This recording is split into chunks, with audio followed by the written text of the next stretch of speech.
ya dengar ni cerita tentang apa? Tentang Quran ni daripada pelbagai ustaz, ya, daripada kuliah-kuliah yang tuan-tuan hadir.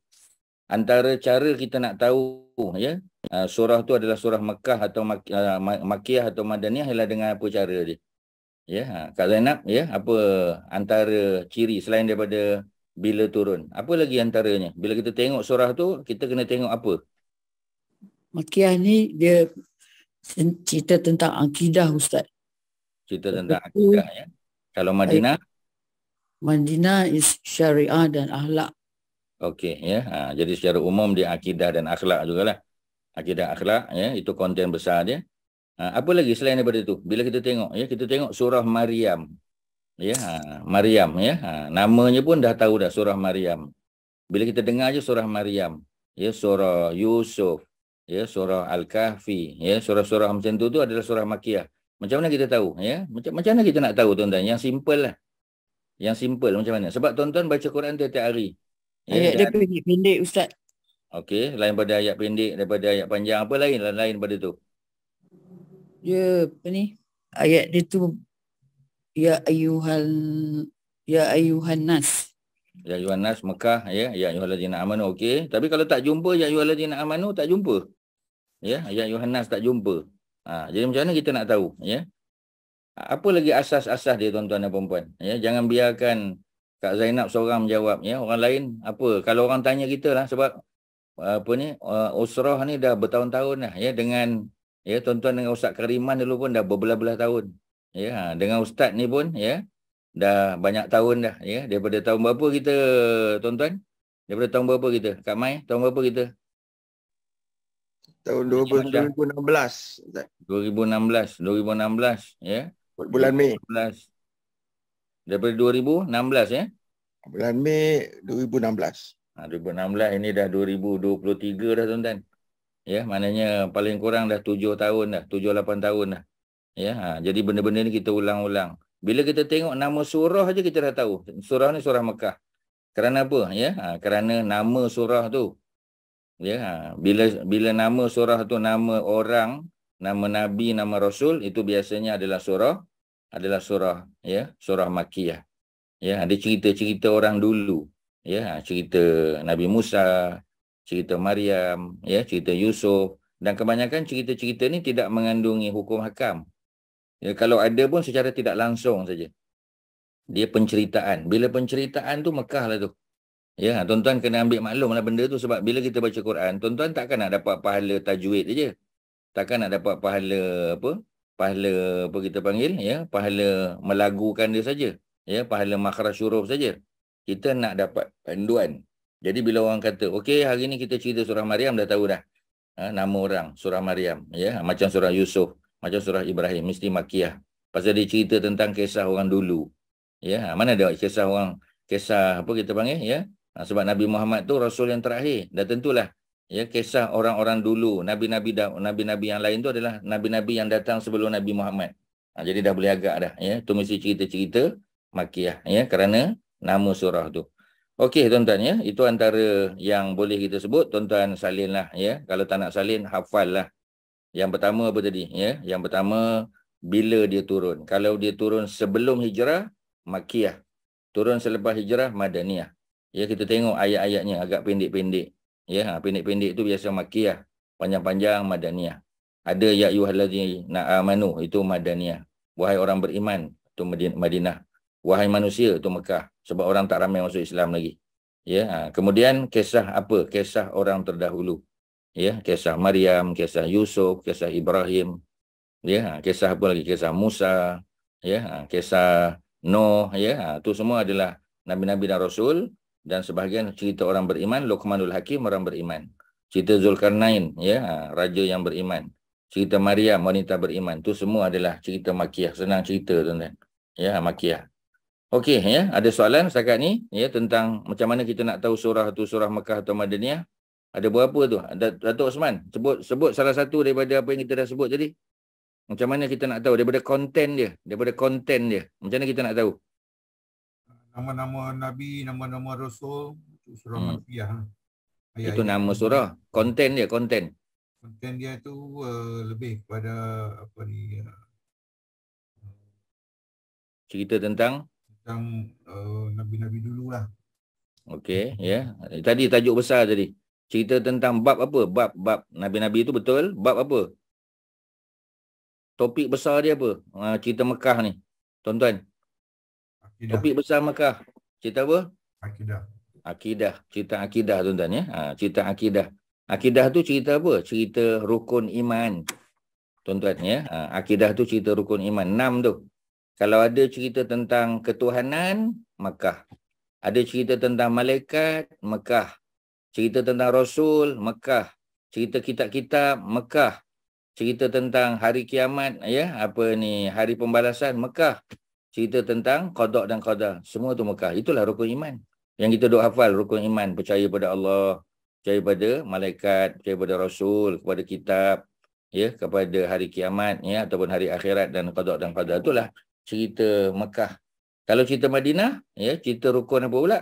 Kalau dah Mekah rukun iman, Madinah rukun Islam lah. Ya, cerita tentang solat, ya, cerita tentang puasa, zakat, haji, umrah, ya, harta rampasan perang. Ya, mana ada perang kat Mekah? Tak ada. Ya, semua Madinah. Cerita tentang apa lagi? Ya, cerita tentang apa ni, hubungan apa ni antara muslim non-muslim, ya, cerita tentang kenegaraan. Tu semua tu Madinah, tuan-tuan. Jadi maknanya content wise, ya, konten dia pun kita dah tahu, ya. Quran ni tuan-tuan kena tahu dia punya apa? Konten dia tu. Bila tuan-tuan tahu konten, subjek matter dia, dah boleh agak dah. Ya. Okey, kita tengok ayat 51. Ya. Walaupun dah baca, tapi kena ulang. Sebab ada cerita Nabi Musa dekat situ, perintah. Ya. Allah kata apa? Auzubillah minasyaitanirrajim. Wazkur. Allah perintah pada siapa ni? Allah perintah pada Nabi Muhammad SAW. Wazkur. Wazkur tu untuk berapa orang, tuan-tuan? Wazkur, berapa orang? Ya, Kak Mariatun, berapa orang? Wazkur tu berapa orang? Dan sebutlah untuk berapa orang tu? Tuan-tuan, berapa orang? Wazkur.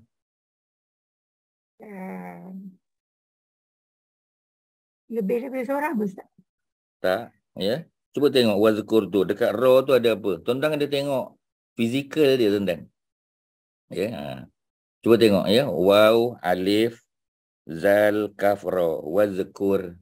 Macam kita nak suruh orang bangun, ya. Kita kata apa? Ya, kum. Nak suruh orang duduk, ijlis. Nak suruh orang makan, kul, ya. Ada sukun kat belakang ni. Bila ada sukun kat belakang tu singular, tuan-tuan. Tu singular. Ni command form, ya, dalam bentuk singular. Okey. Ya. Jadi wazkur mana Allah perintah Nabi Muhammad lah. Ya, sebab Quran turun pada Nabi Muhammad SAW. Mudah aja, tuan-tuan. Quran ni dia tak susah sangat. Ya. Dia adalah cabaran dia, ada challenge dia. Ya, of course ada several challenges lah, ya. Tetapi dia tidak susah sangat. Walaupun kita bukan orang Arab, kita boleh faham. Wazkur, dan sebutlah wahai Muhammad. Mana ada wahai Muhammad kat situ, tapi understood. Ya.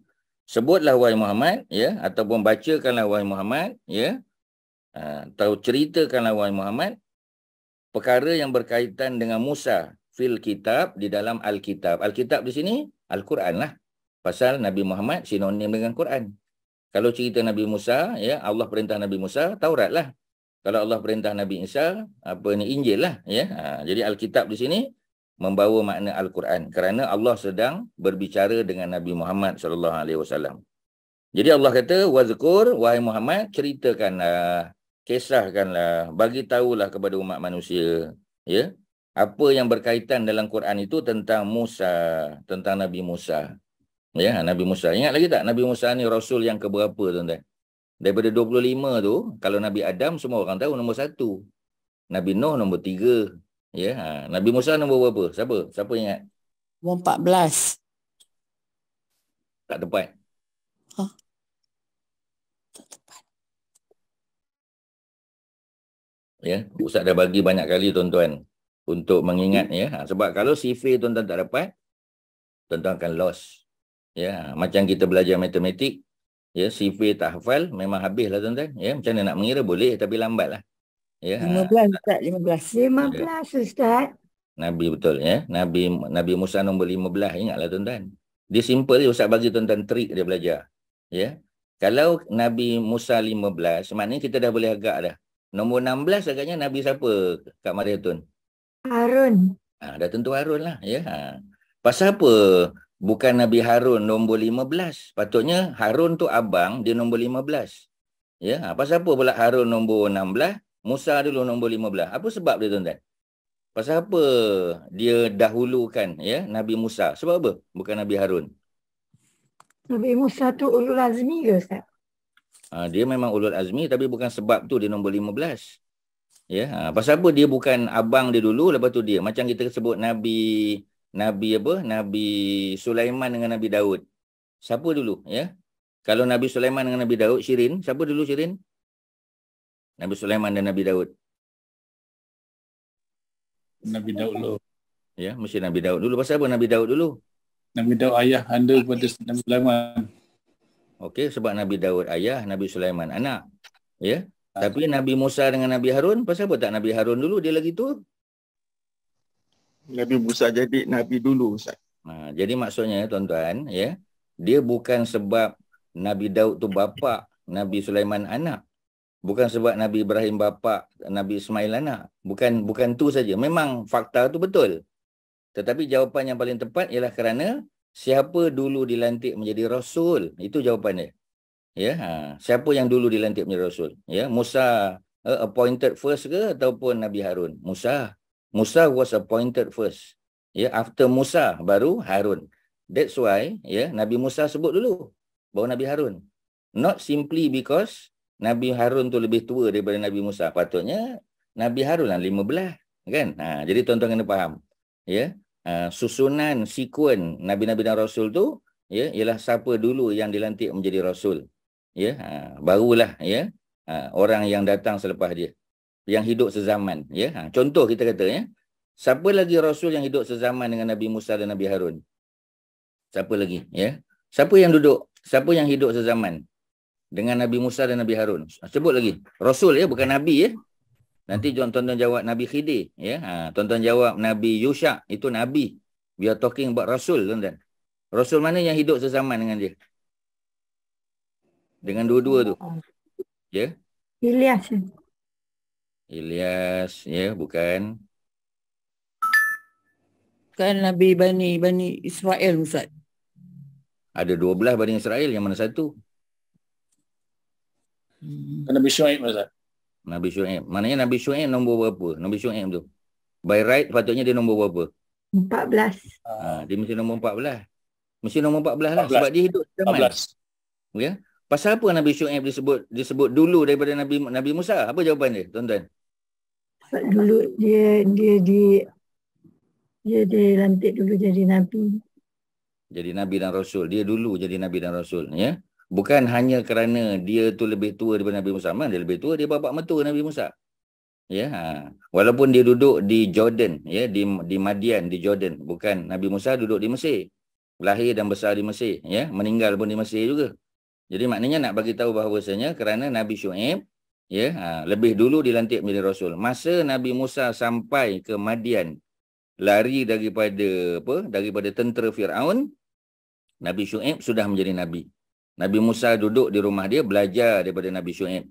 Ya, bila Nabi Musa balik daripada Madian, setelah 10 tahun duduk di Madian, barulah Allah lantik Nabi Musa sebagai Rasul. That's why Syuaib dulu baru Musa. Musa dulu baru Harun. Jadi kita dah boleh agak dah. 14 Syuaib, 15 Musa, 16 Harun. Ya, dah boleh agak dah, tuan-tuan. Okey, kalau ada soalan boleh tanya. Kalau tak ada, Ustaz teruskan. Jadi Allah perintah Nabi Muhammad berdasar kepada ayat-ayat Quran yang telah diturunkan kepada baginda, kumpulkan semua cerita tu, cerita balik kepada umat manusia. Kerana cerita Musa dia tidak duduk dalam satu surah khusus. Macam cerita Yusuf satu surah. Ya, ada tak cerita Yusuf dalam surah lain? Sebagai contoh. Ada tak, tuan-tuan? Ada tak cerita Yusuf dalam surah lain? Ada ke tak ada katnya? Cerita ke? Ya, ada ke tak ada? Ya. Apa? Ya, tuan-tuan? Agaknya ada ke tak ada? Kak Maimunah, ada tak Kak Mai? Agak-agak lah, cerita Nabi Yusuf. Ada ke tak ada? Tak ada. Jawapan dia ada, tuan-tuan. Ada. Ya, dalam surah Ghafir. Ya, dalam surah yang ke-40, surah Ghafir, surah Mukmin, ada cerita Nabi Yusuf tapi tak panjang ya. Untuk membuktikan kepada tuan-tuan, mari kita tengok surah 40 tuan-tuan. Ini mukadimah sebab nak bagi tuan-tuan balik ke landasan balik ya. Sebab dah seminggu tak ada kelas ya. Jadi surah 40, tengok balik surah 40. Surah Ghafir ya, surah yang ke-40 surah Ghafir ya. Dia ada cerita tentang Nabi Yusuf ya. Jadi ayat yang keberapa tu ya. Jadi cerita Nabi apa kita panggil ya, Nabi Musa ya. Ini cerita Nabi Musa. Tapi ada Nabi Yusuf ya. Cuma tak ingat ayat yang mana ya, tapi adalah cerita Nabi Yusuf kat situ ya. Yang nak bagi tahu bahawasanya dalam apa kita panggil ya, dalam surah lain ada juga cerita Nabi Yusuf ya. Nanti kalau siapa-siapa yang jumpa bagi tahulah, share lah ya. Tapi dalam surah yang ke-40 lah, surah Ghafir. Cerita keseluruhan dalam surah Yusuf, tapi ada lagi dalam surah lain. Okey ya. Tengok balik surah kita yang ke-19 surah Maryam ya. Jadi bila Allah perintah Nabi Muhammad cerita tentang Nabi Musa, kisah yang ada dalam Quran. Macam mana kita nak tahu kisah Musa yang banyak dalam surah-surah yang pelbagai ni? Al-Baqarah, dalam An-Nisa, Ali Imran, Asy-Syu'ara, ya, surah 26, 28, Al-Qasas, Toha, surah 20. Macam mana kita nak tahu? Jawapannya senang aja. Tengok aja buku yang telah dibuat oleh Ibnu Katsir. Namanya Ensiklopedia Sirah Para Nabi. Ya, kelas kita setiap Rabu tu pagi. Ya, dengan Moses ya. Jadi maknanya nak bagi tahu ya, cerita Nabi Musa tu, kalau kita tengok kitab tafsir, dia dalam surah yang pelbagai. Yang mana dulu sekuen dia ya. Sebab Quran tak susun ikut sekuen. Secara umumnya tak susun ya. Kalau penceritaan tu ada sikit sana sikit sini ya. Sebab itu bukan tujuan Quran untuk menyusun dia punya sekuen tu. Jadi ulama tafsir lah yang kena susun ya. Jadi bila kita tengok Al-Hafiz Ibnu Katsir, dia susun ya. Jadi kalau tuan-tuan nak tahu cerita Nabi Musa dan Nabi Khidir itu masa kat Mesir ke ya, masa Nabi Musa masih di bawah Firaun ataupun selepas Firaun mati, kita tengoklah cerita Nabi Musa dalam Ibnu Katsir tadi ya, Stories of the Prophet, baru kita tahu tuan-tuan ya. Itu mudahnya ya, ulama tafsir yang telah menyusun balik Ibnu Katsir ya, yang kita guna pakai buku dia. Okey, innahu kana mukhlasan. Sesungguhnya Nabi Musa itu, ayat 51, adalah seorang yang mukhlas. Biasa kita dengar mukhlis. Ya, ayat berapa tadi? Ayat 40. Ya, surah ayat 43 ya. Okey, ya. Kalau tuan-tuan tengok balik tadi 43 ya, betul ya? Betul kan Ustaz kalau salah? Ya. Ayat 43 betul ya. Cuba tengok dalam chat tu ya. Ayat yang ke-43 ya. Cuba tengok. Betul tak ya? Ada tak nama Nabi Yusuf kat situ? Ya, ada ya, insya-Allah. 42, 43 ya. 43 mana ayat dia? 34. 34 Ustaz. Tak nampak ya, ayat 34. Okey ya, dah ada dah ya. Cerita tentang Nabi Yusuf. Atas sekali ya, 34 betul. Terima kasih. Walaqad ja'akum Yusuf min qablu bil bayyinat ya. Sebab bila cerita Nabi Musa punya cerita ada kait dengan Nabi Yusuf. Mesti ada kait dengan Nabi Yusuf ya. Pasal apa cerita Nabi Musa berkait dengan Nabi Yusuf? Sebab Nabi Musa ya, beliau adalah atau baginda adalah keturunan daripada abang Nabi Yusuf. Ya, jadi bila kita tanya Nabi Musa ni dengan Nabi Yusuf, apa kaitan dia? Abang Nabi Yusuf, Lawi nama dia. Ya, Lawi itu abang Nabi Yusuf. Yang 12 orang tu, ya, salah seorang daripada adik-beradik Nabi Yusuf ni Lawi. Lawi ni yang baik sikit. Ya, yang mencadangkan supaya jangan dibunuh Nabi Yusuf, tapi dicampak saja masuk dalam perigi buta. Jangan bunuh, ya. Cuma pisahkan dia saja. Ya, pisahkan dia daripada keluarga mereka, daripada bapa mereka. Sebab mereka melihat bapa mereka Nabi Yaqub ya, memberi perhatian yang berlebihan kepada Yusuf. Sebenarnya tak. Ya, kalau begitu Nabi Yaqub tak adil lah. Takkan seorang Nabi tidak adil. Ya, kita kadang-kadang bila cerita tu kita tak ambil perhatian. Kita kata Nabi Yaqub tak adil. Dia Nabi Rasul tak adil macam mana? Ya, mesti dia adil. Ya, tetapi anak-anaknya melihat dia sebagai tidak adil. Kerana apa? Kerana Yaqub ya, apa kita panggil ya, anak dua anak bongsunya ialah Yusuf dan Bunyamin. Ya, lebih-lebih lagi Yusuf dan Bunyamin kematian ibunya. Ibu mereka Rohil, ya, Rohil ataupun Rachel dah meninggal. Ya, ketika melahirkan Bunyamin, ya, ataupun beberapa ketika selepas melahirkan Bunyamin meninggal. Sebab itu, ya, Yusuf dan Bunyamin tak ada ibu dah. Mereka bergantung, ya, kepada isteri pertama Nabi Yaqub, yakni Liyah namanya, Liyah. Ya, jadi Liyah itulah, ya, ataupun Laikah dipanggil dalam bahasa Arab. Dalam Bible, English Bible dipanggil Liyah, L-E-A-H. Ya, kalau mak Nabi Yusuf Rachel. Ya, ataupun dalam bahasa Arab Ruhail, ya. Jadi kasih sayang Nabi Yaqub sudah tentulah, lebih-lebih lagi dua-dua tu kecil. Ya, jadi dah tentulah. Ya, nampak macam kasih sayang tu lebih pada Yusuf dan Bunyamin. Ini yang tidak disenangi oleh abang-abang dia. Kerana waktu abang-abangnya kecil, Nabi Yaqub buat begitu juga. Tapi mereka kan dah dewasa. Ya, dah tentulah perhatian lebih pada yang kecil. Ya, tapi menyebabkan cemburu. Bila menyebabkan cemburu, apa yang berlaku? Yang berlaku ialah mereka nak pisahkan Yusuf. Lebih-lebih lagi dengar Nabi Yusuf telah bermimpi. Ya, dan mimpi itu sebagai tanda isyarat bahawasanya Yusuf yang akan dilantik menjadi Rasul menggantikan Nabi Yaqub. Sedangkan abang-abangnya juga bercita-cita untuk mendapat, ya, jawatan ataupun dilantik sebagai Rasul juga. Itu cerita dia. Jadi Lawi tadi, tuan-tuan, Lawi tadi, ya, abang Nabi Yusuf tu, ya, dia berkahwin dan dia ada anak nama Qahis. Ya, nama anaknya Qahis. Ya, Qahits. Qahis. Jadi anak Lawi Qahis. Anak Qahis, ya, siapa anak Qahis? Anak Qahis ada dua. Ya, salah seorang anak Qahis adalah Imran. Anak Qahis tu Imran. Imran tu bapa Nabi Musa. Ya, manakala seorang lagi ialah Yashar. Ya, Yashar bapa Qarun. Ya, bapa Qarun. Jadi maknanya Qarun dengan Musa ni, kalau ambil satu riwayat ni, dia sepupu tu kan. Qarun tu sepupu Nabi Musa. Ya, sebab tu dia Bani Israel, sama Qarun ni. Cuma sebab dia orang kaya, orang berharta, orang korporat, ya, dia rapatlah dengan menteri Firaun, Haman, dan dia rapatlah dengan Firaun, ya, Ramses yang kedua tu. Ya, tapi Ramses dan Haman itu bangsanya Kibti, Koptik. Sedangkan, ya, apa kita panggil tadi, Harun, ya, Musa dan juga Qarun, semua mereka adalah daripada Bani Israel. Ya, Qarun punya bapa ialah Yashar. Ya, Nabi Musa punya bapa Imran.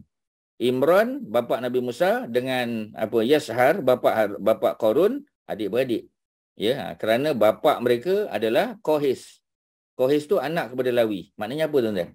Kalau orang tanya kita, ya, apa kita panggil level Nabi Musa, ya, kalau kita panggil Nabi Musa dengan Nabi Yusuf tu apa dia punya hubungan dia, ya, kita kata hubungan ni hubungan cicit, tuan-tuan, ya, sebab Nabi Yusuf, ya, ada apa kita panggil, ya, ada abang nama Lawi. Jadi maknanya anak kepada Lawi itu adalah anak saudara Nabi Yusuf.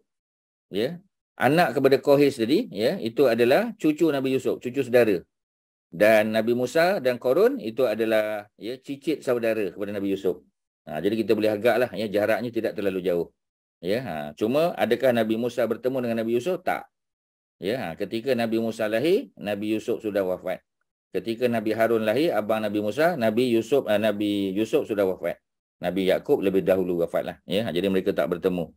Cuma dari segi keturunan mereka datang daripada keturunan yang sama, Bani Israel. Ya, itu kalau Ustaz boleh detailkan. Ada soalan, tuan-tuan? Dapat tak tadi? Ya. Apa kita panggil, ya, dia punya level dia, ya, ataupun hubungan keluarga antara Nabi Musa dengan Yusuf, ya. Qarun sepupu Nabi Musa, ya, Ustaz. Qarun ni yang banyak harta yang tenggelam tu kan, Ustaz? Betul. Okey, sorry, itu Firaun. Okey, sorry, saya nak tanya. Qarun pun tenggelam juga. Tapi Qarun tenggelam dalam apa kita panggil, ya. Qarun tenggelam di Mesir. Mesir itu maknanya di Tasik Qarun tu. Manakala Firaun dalam The Great Bitter Lakes. Ya, The Great Bitter Lakes tu sempadan lah nak pergi ke Sinai, ya, semenanjung Sinai. Dua-dua tenggelam, mati tenggelam, ya. Jadi Firaun dengan tenteranya, manakala Qarun dengan harta bendanya, ya, Allah tenggelamkan, ya, Qarun, ya, fa khasafna, Allah sebut kami telah tenggelamkan, ya, bihi, ya, Qarun itu wa bidarihi, dan harta bendanya, ya. Dia punya istana besarnya. Al-ardah, dalam bumi. Allah tenggelamkan. Tempat di mana Nabi Qarun tenggelam tu dengan hartanya jadi tasik besar. Tasik Qarun, ya. Minggu lepas Ustaz bawa jemaah tu, kita pergi ziarah masjid Tasik Qarun tu. 30 km panjangnya, tuan-tuan. 30 km, tuan-tuan catat. 30 km panjang, 10 hingga 11 km lebar. Ya, itu ya kita kata tuan-tuan end to end tu, tuan-tuan, ya. Maknanya tuan-tuan tengok luasnya, ya, banyaknya harta Qarun tu, sehingga ditenggelamkan semuanya. Tak ada yang selamat, tuan-tuan. Habis, ya, harta-hartanya, kudanya, tanam-tanamannya, emas, ya, permata, istana dia, habis semua. Semua tenggelam, ya. Tak ada yang selamat. Sebab Allah kata fa khasafna, kami telah tenggelamkan, ya, bihi, yakni Qarun, ya, wa bidarihi, dan dia punya istana, dia punya rumah, dia punya semualah, ya, al-arda, ke dalam bumi. Maknanya tak ada yang di atas, semua dah duduk dalam bumi, ya. Jadi itu Qarun, bapa kepada Qarun adalah Yashar. Yashar, ya, Yashar. Yashar tu adik-beradik dengan Imran. Imran bapa Musa lah, bapa Musa dengan Harun. Ya, jadi bapa mereka, ya, bapa Qarun dan bapa Nabi Musa tu adik-beradik. Ya, datuk mereka orang yang sama, ya, datuk mereka Qahis. Qahis, ya. Jadi Qahis tu anak pada Lawi. Lawi tu adik-beradik dengan Nabi Yusuf. Ya, jadi maknanya kalau kita tanya, hubungan mereka adalah hubungan cicit saudara. Maknanya Nabi Musa dan Qarun, Nabi Musa, Nabi Harun dan Qarun yang kaya raya tu, ya, mereka bertiga adalah cucu saudara, cicit saudara kepada Nabi Allah Yusuf AS. Cuma hidup zaman yang berbeza. Okey, ya, itu kalau Ustaz boleh detailkan sikit bagi maklumat kepada tuan-tuan. Ya, ini ada disebut dalam kitab tafsir At-Tabari. Ya, tafsir Al-Imam At-Tabari ada sebut ni, benda ni, ya, maklumat ni. Okey, ya, apa lagi? Jadi apabila, ya, orang tanya kita, ada tak nama Yusuf, cerita Yusuf disebut dalam surah lain? Ada. Ya, dalam surah Ghafir ayat yang ke-43, ayat yang ke-34, tuan-tuan, ya. Okey, selesai. Ada apa soalan lain? Silakan sebelum kita sambung balik, ya, cerita tentang, ya. Ustaz, ni tentang pelantikan Harun sebagai nabi tu. Ya. Yang kalau tengok ayat seterusnya 53 tu, Harun ni dilantik sebagai nabi adalah kerana doa Nabi Musa. So maknanya atas doa Nabi Musa tu Allah kabulkan doa tu. So tadi Ustaz cakap kerana apa nama ni, dia dulu dilantik menjadi rasul. So pada saya macam ada tak faham, Ustaz. Yang mana tak faham? Yang mana tu? Yang saya faham, Nabi Harun tu dilantik kerana doa Nabi Musa. Okey. Jadi apa yang tak fahamnya? Maknanya kerana doa Nabi Musa itulah yang dia menjadi Nabi, Ustaz. Yalah, tapi dengan izin Allah juga. Pelantikan oleh Allah lah. Pelantikan sebab tu oleh Allah. Dia kemudian daripada Nabi Musa. Memang betul. Sebab itulah Nabi Musa nombor 15, Nabi Harun nombor 16. Pasal pelantikan Nabi Musa lebih dahulu. Okey. Betul tak, tuan-tuan? Ya, kat mana? Sebab tu tak tanya kat mana yang tak faham tu. Kita cerita tadi, kan, sebab jawapan sahabat kita tadi bahawasanya kalau kita tanya Nabi Daud dan Sulaiman, siapa dulu? Dah tentulah Daud, kan? Daud nombor 19, Sulaiman nombor 20. Ya, soalan Ustaz, mengapa Daud disebut dulu? Jawapannya disebut kerana Daud bapa, Sulaiman anak. Jawapan tu memang betul. Tapi dia tidak masuk skema jawapan lagi. Pasal skema jawapan dia ialah mengapa Daud disebut dulu? Kerana beliau yang telah dilantik, baginda dilantik lebih dulu berbanding dengan Sulaiman. Cuma memang betul lah Daud tu bapa, betul. Ya, sama macam Nabi Syuaib dengan Nabi Musa, kan? Sebab apa Nabi Syuaib nombor 14 dulu disebut, baru Nabi Musa? Kerana apa? Ya, kerana Nabi Syuaib lebih dahulu, ya, dilantik menjadi rasul. Memang dia bapa mertua Nabi Musa. Dah tentu dia lebih tua daripada Nabi Musa lah, memang betul juga. Ya, tapi kerana pelantikan Nabi Yusuf tu, Nabi Syuaib tu lebih dahulu, sebab itulah didahulukan dia nombor 14 dia. Nombor 15 Nabi Musa. Ya, pasal apa Musa disebut dulu berbanding dengan Harun?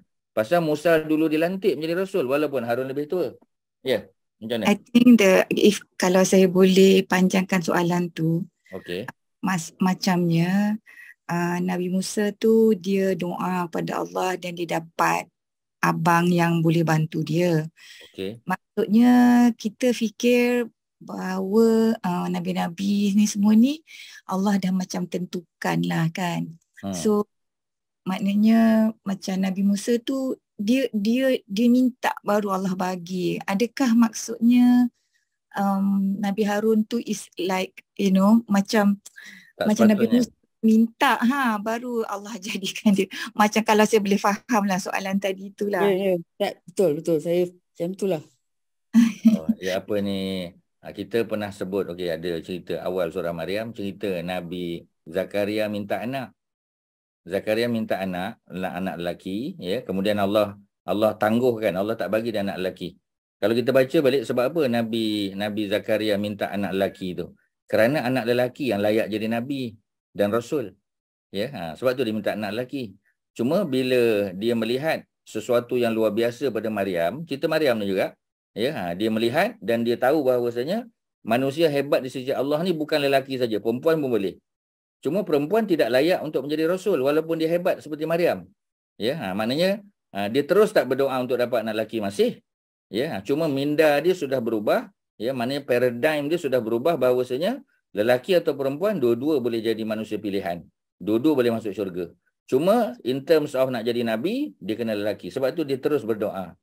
Dan doa Nabi Zakaria dimakbulkan oleh Allah dan akhirnya isteri dia Elizabeth lahirkan anak lelaki. Dan anak lelaki itu untuk apa? Untuk menggantikan Nabi Zakaria sebagai nabi dan rasul. Ya, jadi maknanya apa? Oh, kalau macam tu Nabi Yahya pun, ya, Nabi Zakaria lah minta. Sama macam Nabi Musa dengan Nabi Harun. Kat mana beza dia? Sama tuan-tuan. Sama. Boleh tak Kak Suharti dengan Kak Zainab? Okey, boleh faham? Faham. Saya sebenarnya macam ni rasa saya lah. Ya. Sebenarnya Allah tu dah tentukan dah semua. Memang pasti.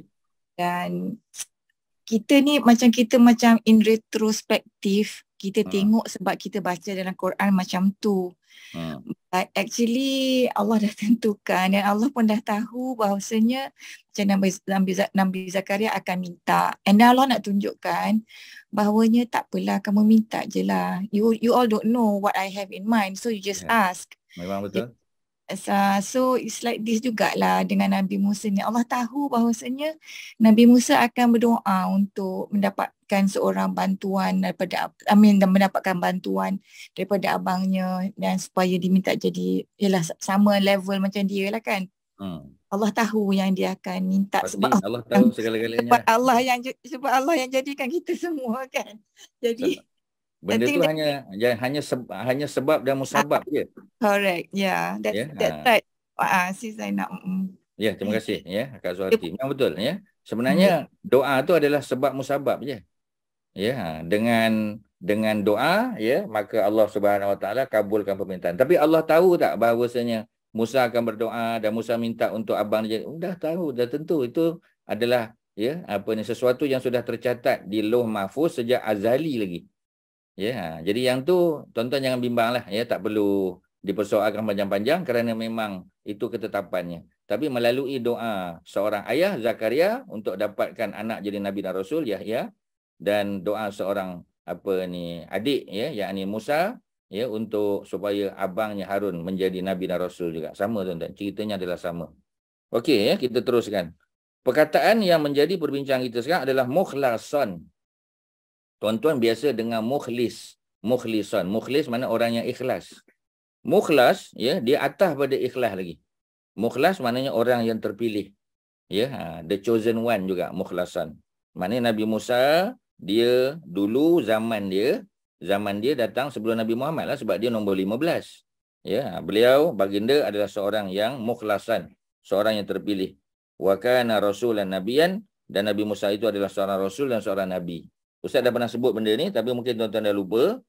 By right ya, patutnya wa kana nabiyyan rasulan, patutnya nabi dulu kan, lepas nabi baru sebut rasul.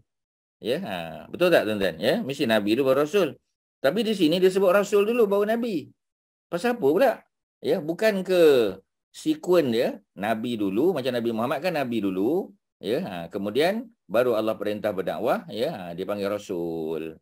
Ya, barulah dia ada umat, dia ada tanggungjawab untuk berdakwah, ya.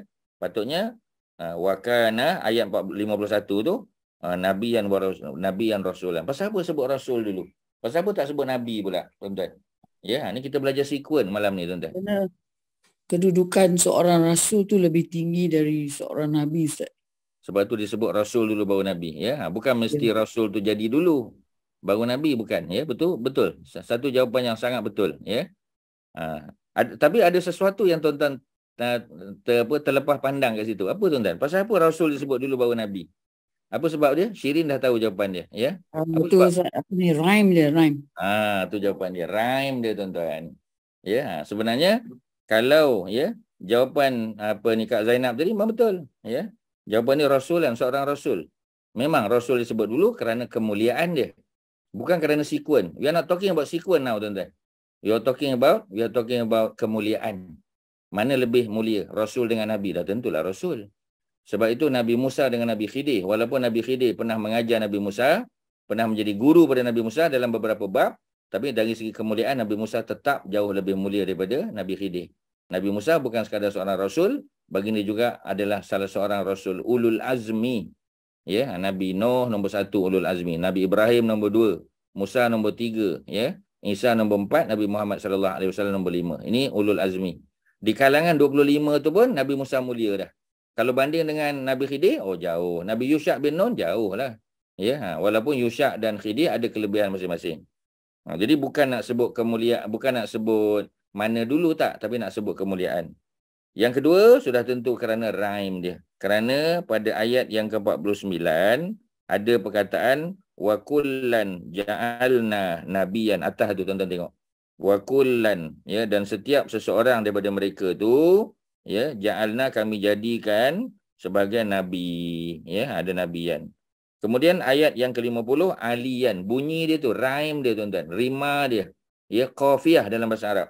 Qafiyah dia sama, ya, nabiyan, ya, daripada atas syaqiyan, ayat 49 nabiyan, ayat 50 aliyan, ayat yang ke-51 nabiyan balik. Kalau disebut wa kana nabiyyar rasulan, kurang kena, tuan-tuan, ya. Jadi maknanya dari segi apa? Dari segi huruf ya-nya, ya alif, ya alif, ya alif, ya alif, semua tu tuan-tuan tengok. Ya. Jadi apa ni, daripada ayat seterusnya daripada atas lah, ya, tapi yang jelas di situ ayat 48 syaqiyan ya alif di hujung. Ya, 49 nabiyan ya alif. 50 ya aliyan ya alif juga.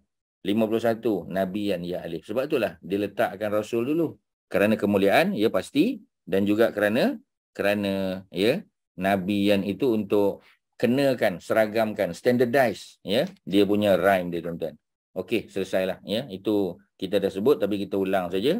Itu dari segi ayat tu, ya.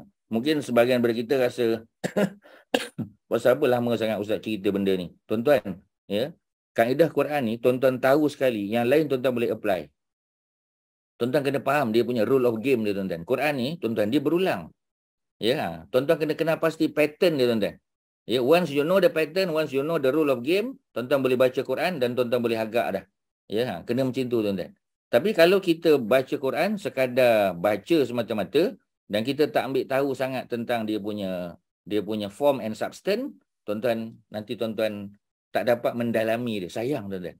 Ya, kerana nikmat yang Allah bagi ni, nikmat memahami Quran, itu nikmat yang tidak boleh dijual beli, tuan-tuan. Orang nak bayar jutaan dolar pun kita tak ambil, tuan-tuan. Ya, pasal nikmat tu, ya. Okey, ayat 52. Wa nadainahu min janibit tur, ya, al-aiman. Ni cerita Nabi Musa ketika pulang daripada mana, tuan-tuan, ya. Jadi ketika dia pulang daripada, ya, apa ni, kampung Nabi Syuaib di Madian. Ya, Nabi Musa telah dipanggil oleh Allah, bercakap-cakap dengan Allah secara berbisik, ya. Antaranya ayat yang ke-52 ni.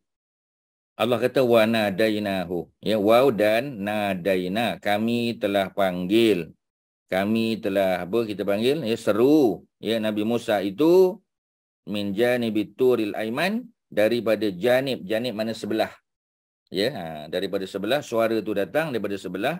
Tur ni bahasa Hebrew, tetapi bahasa Hebrew yang sudah diterima pakai oleh bahasa Arab, dan diterima ya dalam Al-Quran. Jadi tuan-tuan jangan kata pula, oh tu ni bahasa Hebrew, ya, mana Quran pun guna bahasa Hebrew dah. Ya, bahasa Hebrew tu sudah apa kita panggil, ya, assimilated, sudah berasimilasi dengan bahasa Arab. Sebab tu ada perkataan tur. Macam kita guna perkataan yam. Ya, yam tu maknanya tasik besar ataupun sungai, ya. Seperti mana mak Nabi Musa hanyutkan Nabi Musa di yam. Yam tu asalnya bahasa Hebrew juga. Dalam bahasa Hebrew ada perkataan yam. Ya, yam suf dipanggil ataupun yam adom, ya, itu bahasa Hebrew tuan-tuan, ya. Jadi perkataan tu perkataan Hebrew asalnya, ya. Tetapi sudah diterima pakai dalam bahasa dan bangsa Arab, maka Quran adopt saja, ya. Ambil saja bahasa tu, guna pakai. Jadi apabila, ya, suara tu didengar oleh Nabi Musa, maka Nabi Musa terkejut, ya, sebab dekat tengah-tengah padang pasir, dekat Sinai Peninsula tu, tiba-tiba namanya disebut. Ya, dia baru je kali kedua lalu kawasan tu. Lalu kali pertama masa dia lari daripada Firaun, nak datang, ya, menyelamatkan diri daripada ditangkap dan dibunuh oleh Firaun kerana dia telah pukul seorang budak lelaki Kipti, ya, dan mati budak tu bukan dengan sengaja, ya. Dia bertaubat, ya, dia minta ampun daripada Allah dan Allah telah ampunkan dia kerana kesilapan dia.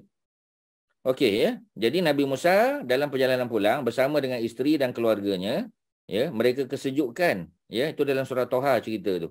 Jadi mereka sejuk, ya, mereka tak dapat nak menghidupkan api kerana angin yang kuat, ya. Nabi Musa melihat daripada kejauhan ada ada unggun api.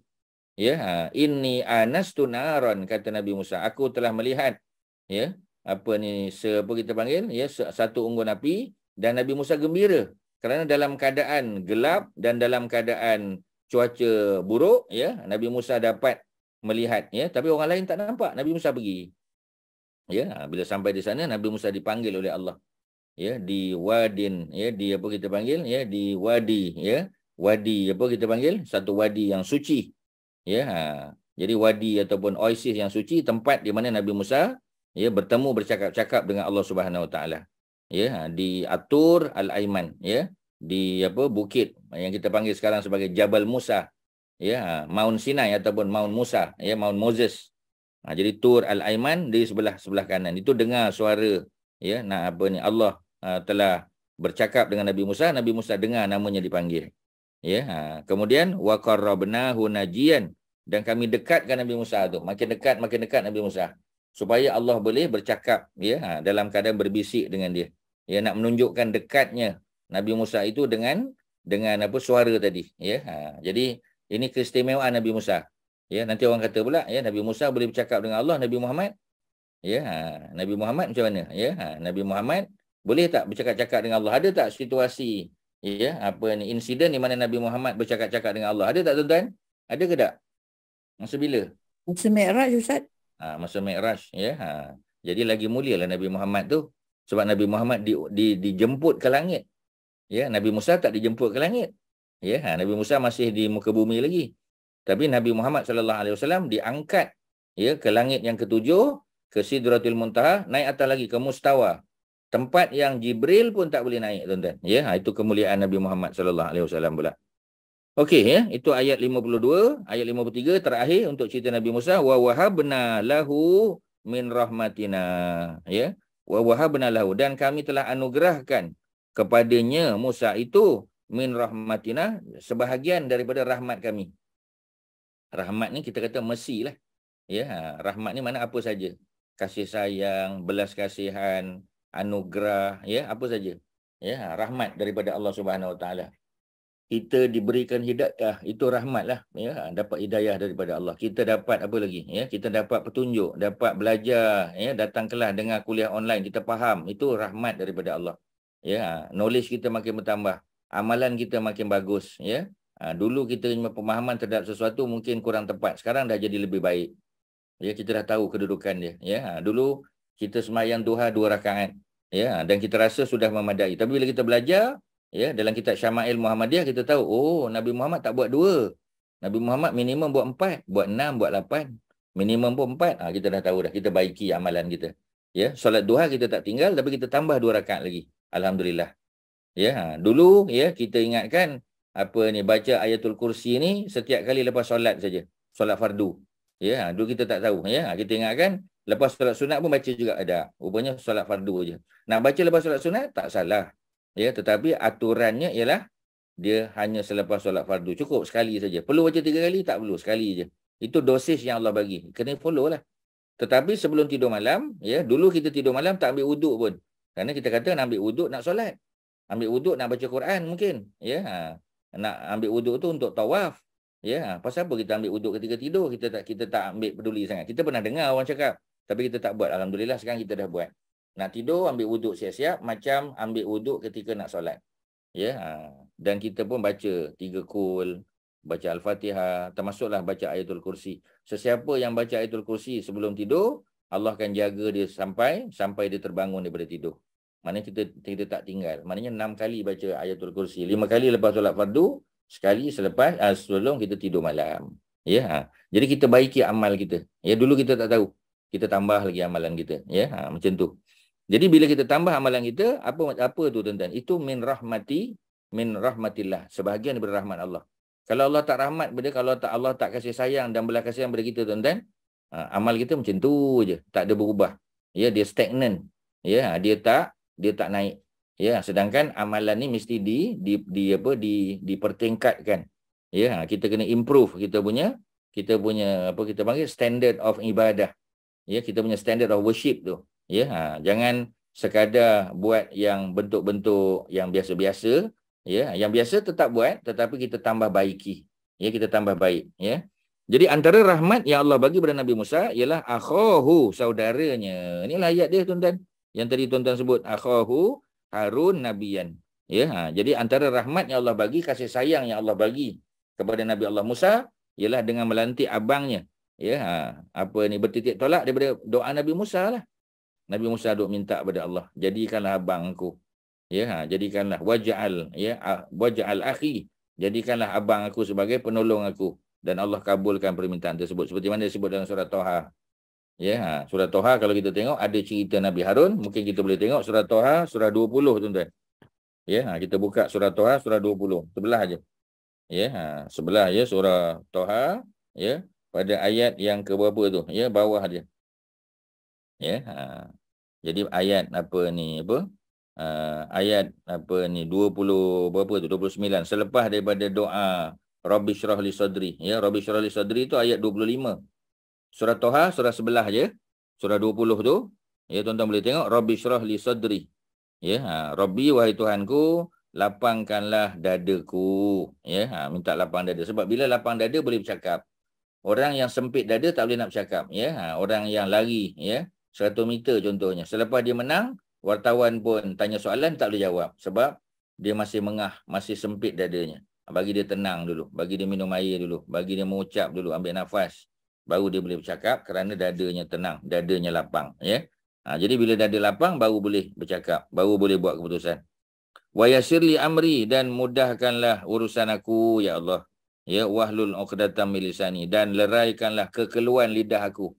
Kalau kelu lidah nak sebut tu, ya, maka dipermudahkan.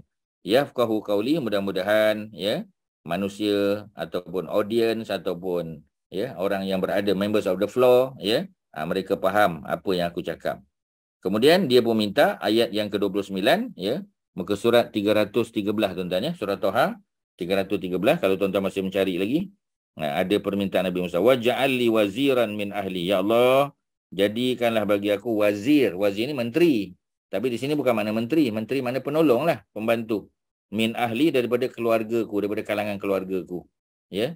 Tapi keluarga Nabi Musa, ya, adik-beradik Nabi Musa ada berapa tuan-tuan? Ingat tak? Nabi Musa adik-beradik dia ada berapa orang? Selain daripada Nabi Harun, Nabi Musa ada tak adik-beradik lain? Ada tak tuan-tuan? Adik-beradik lain Nabi Musa? Ada tak?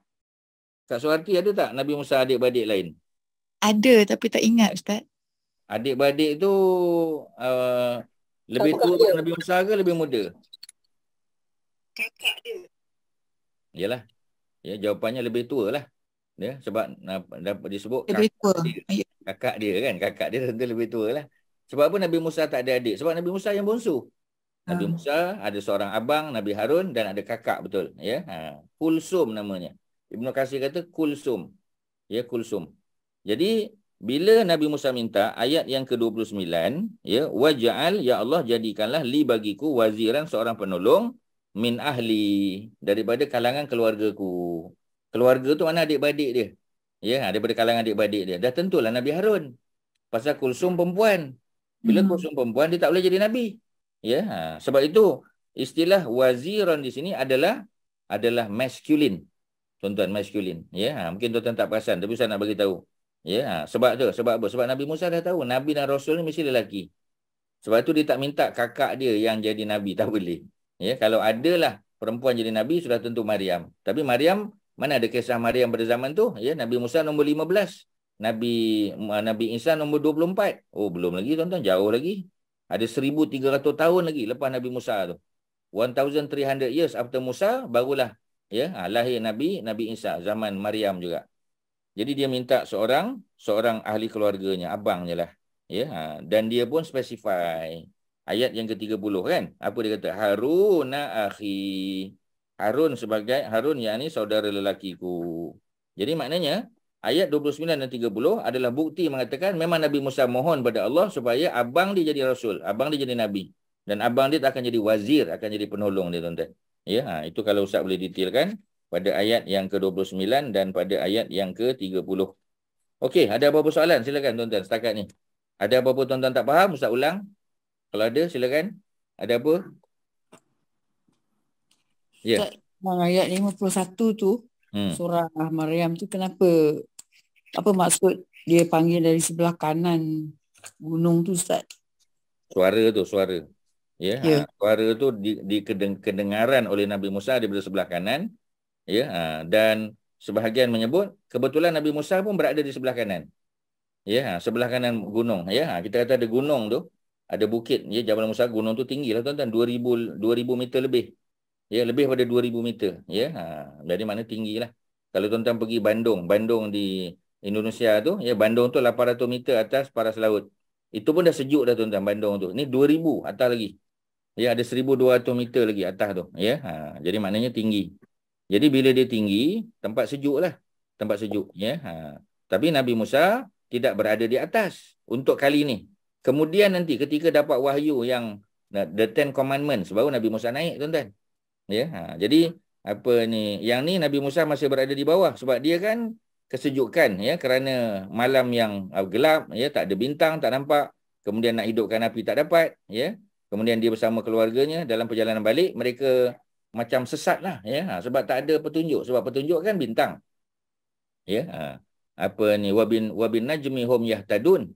Ya, dan dengan bintang mereka mendapat petunjuk, ya, petunjuk jalan sebagai kompas, ya, sebagai GPS dia. Jadi oleh kerana itu Nabi Musa berada di sebelah kanan sebab dia datang di sebelah kanan. Ya, yang ni tuan-tuan kena faham betul. Sebab Mesir duduk di barat. Ya, di Afrika, dan tuan-tuan dekat barat Eropah pula bukan. Ya, kedudukan Mesir itu kontinen, Afrika kontinen tu tuan-tuan, African kontinen duduk di sebelah barat. Asia sebelah timur, Palestin tu sebelah timur. Ya, Palestin dan Jordan. Nabi Musa kan baru balik daripada Jordan. Jordan kan duduk sebelah timur. Jadi Nabi Musa dalam perjalanan pulang ke Memphis tu ialah bandar Firaun di Mesir. Kairo tak ada lagi masa tu. Jadi dalam perjalanan balik tu, ya, Nabi Musa dengar suaranya, nampak api, dan dia pergi dekat situ, dia dengar, ya, namanya dipanggil. Itu dalam surah Toha juga, panjang tuan kalau nak cerita. Nanti kita tengok surah Toha pula lepas ni mungkin, lepas 19 ni. Tapi Sinai tu kan dekat north of the continent kan, Ustaz? Sinai tu. Ya, Is north, betul lah north, tapi north mana? Ya, north east of Egypt. Tapi dia berada barat daripada Jordan. Tuan-tuan kena tengok peta. Ya, kalau Datin Lin ada mungkin dia boleh share peta, tuan-tuan. Kalau tuan-tuan tak tengok peta tak boleh. Tuan-tuan tak dapat. Daripada Madian, ya Ustaz. Sebab dia daripada Jordan. Madian tu duduk di Jordan. Ya, betul. Okey. Jordan Asia, ya, Jordan Asia. Jordan tu sebelah daripada apa, ya? Sebelah daripada Palestin. Palestin tu sebelah daripada Egypt. Jadi Egypt tu berada, ya, on the west. Ya, Jordan on the east. Jadi bila kita datang daripada east, dah tentulah, ya, macam kita pergi Sabah Sarawak kan. Kalau kita nak balik ke Semenanjung Malaysia, kita datang daripada sebelah timur lah. So kita akan jumpa Laut Cina Selatan. Kita tak akan jumpa Selat Melaka. Selat Melaka duduk di sebelah barat, tuan-tuan. Ya, itu betul. Okey, ya, faham. Selesai, ya. Ustaz Arab yang lain pun faham juga ya. Tapi tuan-tuan kena tengok peta baru nampak. Sebab Quran ni dia pakai geografi tuan-tuan. Quran ni pakai history, pakai bahasa dan pakai geografi. Itu 3 ingredient dia tuan-tuan. In order to understand Quran, tuan-tuan kena ada sikit background history, tuan-tuan kena ada background bahasa Arab untuk faham dan tuan-tuan kena ada background geografi. Tuan-tuan ingatlah 3 subjek ni tuan-tuan. Dan 3 subjek ni lah yang kurang kita ambil perhatian masa sekolah dulu. History kurang, geografi kurang, bahasa mungkin English okey lah kan. Ya, tapi Arabik kita tak ambil lah. Ya, jadi bila 3 ingredient yang tak ada, memang masak dia tak sedap lah tuan-tuan. Ya, masak tu tak sedap. Ya, jadi nak bagi sedap, tuan-tuan kena tambah 3 ingredient ni. Baru dia jadi tuan-tuan. Ya, tuan-tuan Ustaz bagi analogi dalam bentuk macam tu. In order to understand the Quran, tuan-tuan kena ada 3 ingredient. First of all, first and foremost is the language Arabic. Ya, grammar dia lah apa semua tu yang pertama. Yang kedua is some knowledge on geography tuan-tuan. Tuan-tuan kena tahu macam tadi kan. Macam soalan Kak Zainab. Betul soalan tu bagus. Pasal apa di sebelah kanan bukit, di sebelah kanan gunung? Sebab Nabi Musa datang daripada sebelah timur. Bila datang dari sebelah timur, sebelah kanan lah. Ya, sebelah kanan. Kalau kita memandang ke utara, mana sebelah kanan tu? Bukan sebelah kiri, ya. Bukan sebelah apa kita panggil? Bukan sebelah Aisar. Aisar tu sebelah ataupun Yasar. Yasar sebelah kiri. Aiman sebelah kanan. Ya, jadi dan sebelah kanan itu Aiman. Sebab apa disebut Aiman? Kerana Aiman ni makna berkat. Sebab tu apa-apa hal pun dalam Islam ni kita kena pakai tangan kanan, melainkan cuci najis tangan kiri. Ya, meludah sebelah kiri, betul. Ya, tapi yang lain-lain tuan-tuan masuk tandas kaki kiri, meludah sebelah kiri. Ya, cuci najis tangan kiri. Itu memang ya yang berkaitan dengan perkara-perkara tersebut sebelah kiri. Tapi yang lain semua kanan. Dalam hadis yang sahih Nabi kata, ya, apa ni sahabat riwayat, karena Rasulullah sallallahu alaihi wasallam Nabi masih hidup dulu, ya, yu'jibuhu at-tayammun, tayammun. Maknanya Nabi bila buat apa pun dengan tangan atau kaki kanan. Nak pakai slipper, Nabi pakai capal, pakai dengan kaki kanan. Nak sikat rambut sebelah kanan. Kalau kita nak mandi janabah pun sebelah kanan juga tuan-tuan. Basuh sebelah kanan dulu, baru kiri. Ya, bahagian sebelah kanan dulu, baru kiri. Memang kaedah dia macam tu, ya. Kemudian apa lagi kita kata? Masuk masjid, betul. Ya, masuk dengan kaki kanan. Keluar daripada rumah pagi-pagi, keluar kaki kanan. Ya, bismillahirrahmanirrahim. 'Alallah la haula wala quwwata illa billah. Sama tuan-tuan. Ya. Cuma ada satu benda yang kita nak pakai kaki kanan tapi tak boleh. Masuk kereta tak boleh kaki kanan. Masuk kereta kena kaki kiri. Sebab apa? Ya, sebab kita ya right hand drive tuan-tuan. Ya, kita sebelah kanan. Jadi masuk memang kaki kiri. Macam nak masuk kaki kanan? Ya, terlentanglah tuan-tuan. Ya, itulah masalah dia. Ya, mungkin sebab tu ramai orang ya yang pergi US dia bawa balik kereta dari US ya sebab dia kata dia tak tukar pun ya sebab saya nak masuk kaki kanan Ustaz nak dapat pahala. Yang tu angkat tanganlah ya, hebatlah dia. Ya, sebab susah kan ya kita di Malaysia pemanduan sebelah kanan tiba-tiba kita nak pandu sebelah kiri. Memang confusing lah tuan-tuan ya. Tapi macam itulah ya. Kita tengok ada kereta ya. Dia tulis itu ya sebelah kiri ya, pemanduan sebelah kiri. Jadi sebelah kanan kerana Nabi Musa datang daripada Jordan ya. Kemudian Allah dekatkan dia untuk Allah berbisik, maksudnya apa tuan-tuan? Maksudnya Allah tak nak orang lain dengar. Ini khusus untuk Nabi Musa saja. Sebab itulah dia dipisahkan daripada keluarganya. Dan keluarganya menunggu sehingga dia balik sebab nak bawa api untuk memanaskan badan mereka pada hari yang terlalu gelap pada malam tersebut. Okey tuan-tuan ya, apa lagi? Kita balik pada ayat yang ke-52 53, antara anugerah yang Allah bagi ya kepada Nabi Allah Musa alaihissalam apa tuan-tuan? Ialah dengan memberinya seorang abang Nabi Harun yang menjadi nabi dan rasul seperti mana Nabi Musa juga. Oh, itu hebatlah. Ya, kalau kita kata doa seorang adik kepada abang yang paling hebat, doa Nabi Musa lah tuan-tuan. Ya, kalau doa seorang ayah kepada anak tu ramailah ya. Seperti mana doa Zakaria untuk Yahya, ya, doa Luqmanul Hakim pada anak dia ya. Dan juga doa-doa yang lain lah. Ya, doa siapa kita panggil? Kalau orang perempuan, doa Hannah. Ya, Hannah tu nenek Nabi Musa, nenek Nabi Isa untuk anak dia Maryam dan juga untuk cucunya tuan-tuan. Nabi Isa. Jadi maknanya ada dirakamkan dalam Quran ya doa-doa yang hebat ya yang dipohon oleh hamba-hamba Allah yang soleh solehah ya untuk ahli keluarga mereka. Okey ya, selesailah ya cerita Musa. Ada soalan sebelum kita masuk Nabi Ismail pula? Ada soalan silakan. Apa Haji Mak Syah ada apa?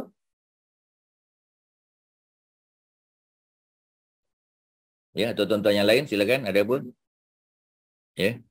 Ustaz, Haji Allah Ramli, ya. tu berbicara tu maknanya dengarlah suara Allah tu Ustaz. Ya betul. Suara tu Tapi dengar. wajah tak nampak lah. Tak boleh lah kalau Allah tajalli kan, dipanggil istilah tajalli. Ya. Nabi Musa minta melihat Allah Subhanahu Wa Taala. Nanti kita cerita Nabi Musa tu panjang, cerita Nabi Musa dalam ensiklopedia kita tu. Tuan-tuan akan puas hati. Bila baca Ibnu Katsir ni puas hati tuan-tuan. Tafsiran dia, ya, dia punya kisah sejarah dia memang puas hati tuan-tuan. Ya, macam kita baca apa kita panggil, ya, cerita 4 khalifah tu. Khulafa' Rasyidin, ya. Apa ni dengan Nia tu, ya. Apa kita panggil Nur Islam Academy tu. Puas hati tuan-tuan. Sebab apa ni Ibnu Katsir ni yang pertama dia very authoritative. Yang kedua dia detail. Ya, kita rasa puas hati bila kita dengar tu. Ya, Ustaz tak tahulah tuan-tuan, tapi kalau Ustaz memang satisfied lah, ya. Sebab tu kita pilih Ibnu Katsir tuan-tuan. Sebab kita nak baca yang lain banyak pilihan, tapi Ibnu Katsir ni senang lah, ya. Senang kita tafsir pun Ibnu Katsir. Apa ni cerita sejarah Nabi-Nabi Rasul pun Ibnu Katsir. Ya, kisah Khulafa' Rasyidin pun Ibnu Katsir, senang tuan-tuan. Dia standard. Ya, jadi seragam dia punya bahasa. Okey tuan-tuan, ya. Cerita apa tadi, ya, kita panggil, ya, cerita ni lah, ya, cerita Nabi Musa selesai lah, ya. Jadi apa Ustaz dah jawab ke apa Kak Zainab ni soalan? Sudah ke? Dah Ustaz dah. Terima kasih. Okay, ya, alhamdulillah sama. Orang lain silakan, ada apa tuan-tuan? Tuan-tuan jangan diam aja, ya. Kalau ada soalan sila tanya, ya, Ustaz bantu. Kak Mas ada apa? Ya, Kak Mai, ya, siapa lagi? Datuk, ya. Haji Husni ada apa soalan? Silakan. Tuan-tuan ada soalan? Silakan. Tak ada, ya. Wazkur fil kitab, dan sebutlah sekali lagi, ceritakanlah dalam kitab itu tentang Ismail. Ismail nombor berapa tuan-tuan? Ismail dalam sekuen Nabi dan Rasul. Ismail nombor berapa? Datuk, ya. Ismail nombor 8.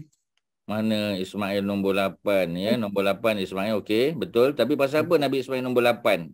Pasal apa dia tak datang selepas Nabi Ibrahim kan bapak dia? Nabi Ibrahim nombor 6 kan? Kemudian patutnya nombor 7 Ismail lah. Pasal apa Ismail nombor 8 pula? Apa sebab? Patutnya bapak dia macam Nabi apa kan? Macam Nabi apa kita kata? Nabi Daud. Nabi Daud 19, Nabi Sulaiman 20. Patutnya immediately after bapak dia. Tapi Nabi Ismail tak pula tuan-tuan. Apa sebab dia? Siapa yang menghalang? Nabi Lut. Nabi Lut siapa pula? Nabi Lut siapa pula? Ibrahim. Siapa Nabi Lut? Bapa saudara Nabi Ibrahim. Kalau dia bapa saudara, mungkin Nabi Lut sebut dulu baru Nabi Ibrahim. Betul kan dia punya hubungan tu? Ya, tak tepat tu. Nephew kan? Dia nephew, dia anak saudara kepada Nabi Ibrahim. Bapa kepada Lut tu, ya, adalah abang Nabi Ibrahim. Bapa dia tu abang Nabi Ibrahim, ya. Maknanya selepas Nabi Ibrahim dijatuhkan hukuman bakar, masa Nabi Ibrahim dibakar tu Nabi Lut ada tapi dia tak boleh tolong lah. Nabi Lut lagi muda tuan-tuan, ya. Sarah pun ada. Yang beriman kan 3 orang je, Nabi Ibrahim, Nabi Lut dan Sarah. Ya, dan apa yang berlaku? Yang berlaku ialah mereka akhirnya bertindak untuk keluar daripada Babylon, daripada Iraq, kerana dakwah mereka sudah ditolak. Tak ada dah. Habis macam Nabi lah, ya. Orang nak bunuh Nabi di Mekah, barulah Nabi keluar. Orang nak bunuh Nabi Ibrahim di Babylon, barulah mereka keluar tuan-tuan. Sebab dakwah tak boleh pergi dah. Bila tak boleh pergi, kena keluar. Ya, cari tempat baru. Ya. Jadi Nabi Ibrahim dilantik menjadi Rasul dulu. Nabi Lut belum lagi. Kemudian, ya, bila sampai di Palestin, baru Nabi Lut diutus oleh Allah kepada kaum Sadom yang berada di Jordan, ya, yang akhirnya diterbalikkan bumi kaum Sadom itu menjadi laut mati sampai sekarang. Ya, Dead Sea itu asalnya adalah kawasan dataran, ya, bukan laut, bukan tasik besar, bukan. Jadi Nabi Ismail, ya, datang selepas Nabi Lut. Jadi Nabi Lut dulu nombor 7, Nabi Ibrahim nombor 6, ya, Nabi Ismail nombor 8, dah tentulah Ishak nombor 9. Dah tentulah sebab Ishak tu adik dia. Walaupun Ishak tu anak pada isteri pertama. Ya, tapi kerana Nabi Ismail dulu, ya, yang lahir dan dia dulu dilantik menjadi Rasul, barulah lepas tu Ishak. Kemudian, ya, anak pada Ishak yang ni Nabi Yaakob nombor 10, Nabi Yusuf nombor 11. Ya, nombor 11 Nabi Yusuf. Barulah Ayub, Zulkifli dan seterusnya tuan-tuan ya. Okey, Nabi Ismail ya, innahu kana shadiqal wa'di. Sesungguhnya Nabi Ismail itu baginda adalah seorang shadiq. Shadiq mana apa? Yang bercakap benar. Macam Nabi Muhammad juga as-shadiq. Ya, shadiqul wa'dil amin kita panggil ya. Nabi Muhammad ni 3 serangkai. Shadiq, al-wa'dil amin ya. Kalau kita sebut as-shadiqul amin pun boleh. Ya, shadiq yang bercakap benar dan al-amin. Mana Nabi Muhammad ni bukan al-amin saja ya. Dia bukan al-amin saja, tetapi dia as-shadiqul amin, yang bercakap benar dan amanah. Ya, yang bercakap benar lagi amanah. Ya, itulah Nabi Muhammad sallallahu alaihi wasallam, ataupun disebut shadiqul wa'di al-amin. Ya, Nabi Muhammad itu seperti mana juga Nabi Ismail bercakap benar. Kalau dia janji, janjinya benar. Wa'ad, al-wa'di itu adalah janji. Mana kalau dia janji, dia akan kotakan janji dia. Ya, dan wakana rasulan nabiyan, sekali lagi disebut dia seorang rasul dan seorang nabi. Patutnya sebutlah nabi dulu baru rasul, tetapi disebut rasul kerana kemuliaan dan juga kerana nak jaga qafiah rhyme dia. Itu jawapan yang sama seperti mana kita dah sebut ya, ayat yang ke-51 tadi. Okey ya. Jadi apakah yang berkait dengan Nabi Ismail? Ya, wakana ya'muru ahlahu. Nabi Ismail itu ya'muru, ya, dia memerintahkan, dia menyuruh ahlahu, keluarganya. Ya, bila sebut keluarga maknanya isteri dan anak-anak. Ya, dia punya apa? Dia punya keluarga terdekat dia. Ya, dia punya, kita panggil nucleus family dia. Ya, dalam sosiologi kita panggil nucleus family. Lawan bagi nucleus extended family. Kalau extended tu bapa mertua, mak mertua, abang ipar, ya, adik-beradik yang lain. Tapi kalau ahli, ya, dia nucleus family. Biasanya merujuk kepada mak, bapa dan anak-anak saja. Okey, Jadi apa yang diperintah kepada keluarganya? Bis-solat, untuk melakukan solat. Sama tuan-tuan, solat. Solat daripada zaman Nabi Adam dah ada solat dah. Tuan-tuan jangan kata solat ni mula-mula zaman Nabi Ibrahim ya. Maknanya Nabi Adam semua, Nabi Nuh tak solat lah. Ya dah. Solat tu tiang agama tuan-tuan. As-salatu imaduddin. Solat itu adalah imad. Apa makna imad? Adalah tiang bagi agama. Ya, walaupun hadisnya dhaif, ya, tetapi disokong oleh hadis-hadis yang lain. Ada hadis Sahih Bukhari, ya. Dibina Islam itu di atas 5 tiang. Bunyal Islamu ala khamsin. Itu hadis Sahih Bukhari. Yang tadi Ustaz kata agama apa ni, solat tu tiang agama, tu hadis tu dhaif, tapi hadis itu naik hasan kerana disokong oleh hadis-hadis lain yang lebih sahih. Ya, itu technicality dalam hadis lah. Ustaz tak pergi lebih detail. Cuma kalau orang tanya kita, pasal apa guna hadis agama apa ni, solat tu tiang agama, kan hadis tu dhaif.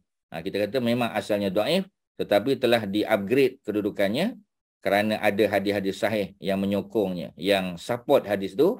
So upgraded hadis tu. Ya, daripada apa? Daripada dhaif, daripada lemah menjadi hasan. Dia panggil hasan, mana sound hadis. Boleh pakailah. Ya, boleh guna sebagai hujah tuan-tuan. Ya, tapi kita sebutlah asalnya adalah dhaif. Kena bagi tahu, nanti orang keliru pula. Orang kata, hadis ni dhaif. Pasal apa ustaz pakai hadis ni? Kerana ada hadis-hadis lain yang menyokongnya. Ya, ada dia punya apa kita panggil, ya, ada syawahid dia, ada penyokong, ada supporter dia tuan-tuan. Jadi apa yang berlaku pada Nabi Ismail, beliau seorang nabi dan rasul, ya, dan dia memerintahkan keluarganya untuk solat. Ya, solat. Wazakah dan zakat, ya. Cuma Nabi Ismail tak dapat kitab. Ya, Nabi Ismail menggunakan pakai suhuf, ya, Nabi Ibrahim. Jadi maknanya masyarakat tidaklah terlalu kompleks pada masa itu. Suhuf dah memadai, ya. Tapi zaman Bani Israel, zaman Nabi Musa tak boleh dah. Kalau suhuf saja tidak memadai, ya. Kerana apa? Kerana ya, masyarakat sudah kompleks, perangai Bani Israel juga berhajat kepada kitab yang apa kita panggil, yang lengkap, ya, untuk apa ni, apa kita panggil, mendisiplinkan mereka. Ya, apa ni, apa kita panggil, nak make sure mereka ni behave themselves. Ya, in order to behave themselves, ya, mereka kena ada book of guidance. And the book of guidance was called apa pada masa itu? Taurat. Ya, dia panggil Taurat. Taurat itulah yang mula-mula turun kitab. Tapi kepada Rasul yang ke-15. Nabi Ibrahim nombor 6. Nabi Lut nombor 7. Nabi Ismail nombor 8. Ya, maknanya Nabi Ismail pakai siapa? Pakai syariat Nabi Ibrahim lah. Nabi Muhammad pun pakai syariat Nabi Ibrahim. Pasal apa Nabi Muhammad tak pakai syariat Nabi Isa? Sedangkan Nabi Muhammad dengan Nabi Isa tu lagi dekat. Pasal apa tuan-tuan? Ya, pasal apa tak pakai Nabi Isa yang lebih dekat? Pasal apa pakai Nabi Ibrahim 3000 tahun tu? Pasal apa tuan-tuan? Pasal apa tak pakai Nabi Isa? Pasal apa tak pakai Nabi Musa? Ya, masing-masing ada kitab. Pasal apa Nabi Muhammad tak pakai? Sebab apa jawapan dia? Apa jawapan dia? Apa Haji Nazri? Apa agaknya sebab? Ya, Haji Mak Syah. Apa sebab? Ya. Silakan. Sebab Nabi Ibrahim orang Arab. Nabi Ibrahim at Babylon. Babylon not Arab. Babylonian. Oh ya. Ya, Nabi Ismail pun bukan Arab sebab mak dia Egyptian. Bapa dia Babylonian, mak dia Egyptian. Macam mana dapat Arab? Ya, itu apa kita panggil satu kekeliruan. Ya, apa sebab tuan-tuan? Sebab apa Nabi Muhammad pakai syariat Ibrahim? Dia tak pakai syariat Ibrahim nombor 6 tau, nombor 6. 3000 years before Nabi Muhammad sallallahu alaihi wasallam. More than 3000 years. Pasal apa Nabi Muhammad tak pakai je Injil, ya, yang lebih dekat Injil tu dengan Nabi Muhammad. Ya, ataupun Taurat contoh. Pasal apa? Susu galur Muhammad adalah dari Ismail, Ustaz. Okey, ya. Jadi oleh kerana susu galur jadi pakai yang itulah, ya. Jadi ya, jawapan tu tak salah sebenarnya tuan-tuan, tapi dia belum menepati skema jawapan lagi. Apa sebabnya tuan-tuan? Apa sebab besar ya Nabi Muhammad tidak pakai Taurat? Nabi Muhammad tak pakai Injil, pasal apa? Cerita Taurat Injil tu ada dalam Quran, betul. Pasal apa tak pakai? Datuk Osman. Mungkin Injil dan Taurat tu dari ibu asuai orang Yahudi dan Nasrani ya tak? Okey, ya, telah original diubah betul, ya. Let's say lah, kita katalah ya, Datuk punya cakap tu, jawapan tu betul. Ya. Katalah Injil dengan Taurat tu masih intact, masih lagi autentik, tak ada exaggeration, tak ada ubah, ya. Nabi Muhammad sallallahu alaihi wasallam tetap tak pakai juga Injil dan Taurat walaupun masih asli, katalah. Apa sebab tuan-tuan? Apa sebabnya di sebalik benda-benda tu? Pasal apa tak pakai? Nabi Musa ya. Untuk kaumnya mungkin. Macam mana sekali lagi? Khusus untuk kaum Arab. Yang mana? Yang mana untuk kaum Arab? Quran. Tak, ni kita cerita Injil dan Taurat ni. Ibrahimnya tu. Torah untuk Israel. Ya, pasal Injil dan Taurat khusus untuk Bani Israel. Quran tak? Quran untuk semua. Quran ni universal. Ya, jawapannya tuan-tuan, pasal apa Nabi Muhammad tak pakai Nabi nombor 24 Injil? Kerana Injil dia eksklusif untuk Bani Israel. Sebelum tu ya ada Zabur dan Taurat juga khusus untuk Bani Israel. Sebab dia bukan untuk orang lain. Sebab tu mana ada orang Arab masuk masuk agama Yahudi, tak ada tuan-tuan. Ya, agama mereka tu dia tak propagate, dia tidak dakwah orang lain, betul Haji Husni. Ya. Macam Nabi Ibrahim, Nabi Ibrahim punya risalah di universal. Sebab itu semua manusia selepas Nabi Ibrahim lah. Ya, ini sebelum Nabi Ibrahim masing-masing lah. Sebelum Nabi Ibrahim tu ada Nabi Soleh, nombor 5, nombor 4 Nabi Hud, nombor 3 Nabi Nuh, itu Nabi yang terdahulu lah. Tapi starting from Ibrahim, nombor 6, sampailah ke bawah ni, kalau mereka bukan Bani Israel, mereka punya syariat adalah Ibrahim. Tuan-tuan, Ustaz sebut sekali lagi. Ya. Starting from Nabi Ibrahim, nombor 6 tu. Ya. Mana-mana Nabi dan Rasul yang datang selepas Nabi Ibrahim, yang bukan Bani Israel. Bani Israel ada 12 semua. Ya, yang bukan keturunan Nabi Yaqub. Bukan Yaqub, ya. Bukan Yusuf, bukan Musa, bukan Harun, bukan Ilyas, bukan Ilyasa, bukan Zakaria, bukan Yahya, bukan Isa. Ya, jadi mereka ni bukan Bani Israel. Semua tu syariatnya adalah syariat Nabi Ibrahim. Contoh Zulkarnain, contoh. Zulkarnain, ya. Zulkarnain tu dia datang sebelum Nabi Isa. Ya, cerita Zulkarnain sebelum Nabi Isa. Ya, buat tembok Ya'juj dan Ma'juj. Jadi kalau Zulkarnain tu beriman, dia beriman dengan agama mana? Dah tentulah bukan Injil. Sebab dia datang sebelum Injil. Kita kata kalau macam tu dia beriman dengan Taurat, ada. Sebab Taurat khusus untuk Bani Israel. Zulkarnain bukan Bani Israel. Jadi Zulkarnain beriman dengan agama siapa? Agama Ibrahim, tuan-tuan. Luqmanul Hakim, agama Ibrahim. Ya, dan siapa lagi kita kata, ya? Siapa sajalah, ya. Termasuklah kita kata siapa lagi dalam sejarah ni. Kalau dia bukan Bani Israel, semua tu Nabi Ibrahim. Termasuk Nabi Muhammad sallallahu alaihi wasallam. Sebab itu sebelum Isra' Mi'raj kan pensyariatan solat 5 waktu, ya. Siapa syariat siapa yang Nabi Muhammad ikut untuk solat? Nabi Muhammad solat tak? Solat, dah tentulah solat. Tapi solat ikut cara siapa? Ikut cara Nabi Ibrahim. Ya, solatnya 2 rakaat dan 2 waktu. Ya, 2 rakaat macam subuh dan 2 rakaat macam maghrib. Ya, maghrib 3 kan. Kalau dulu 2 rakaat saja. Jadi itulah hujah dia, tuan-tuan. Jadi hujahnya ialah hujah bahawasanya semua Nabi dan Rasul other than Bani Israel, semuanya mereka beriman ataupun menggunakan syariat ya yang datang daripada Nabi Allah Ibrahim, suhuf Ibrahim, walaupun bukan kitab. Itulah cerita dia, tuan-tuan. Okey, ada soalan silakan. Ada apa? Ada apa Ustaz boleh bantu, tuan-tuan? Tuan-tuan jangan diam, tuan-tuan ya. Kalau tuan-tuan diam Ustaz tak tahu tuan-tuan faham ke tak. juga bagaimana dengan orang yang Injil pula Ustaz? Yang argument on Injil tu. Kenapa Nabi tak ikut Injil?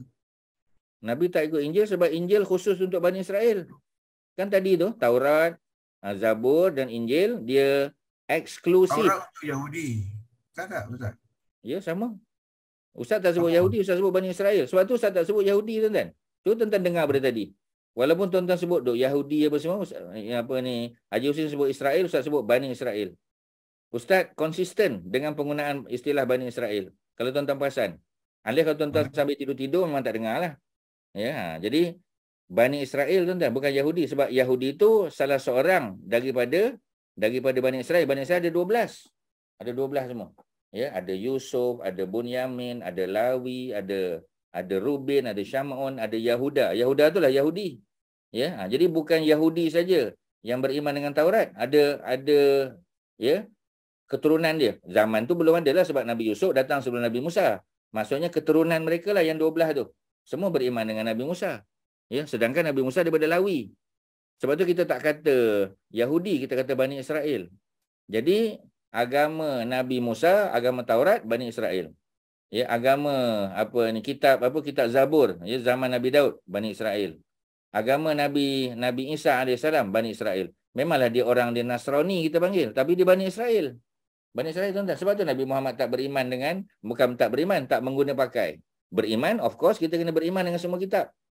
Ya, tetapi macam tadilah ya, mengguna pakai Taurat. Tuan-tuan ingat tak? Dalam sirah ni, cerita sirah lah, tuan-tuan.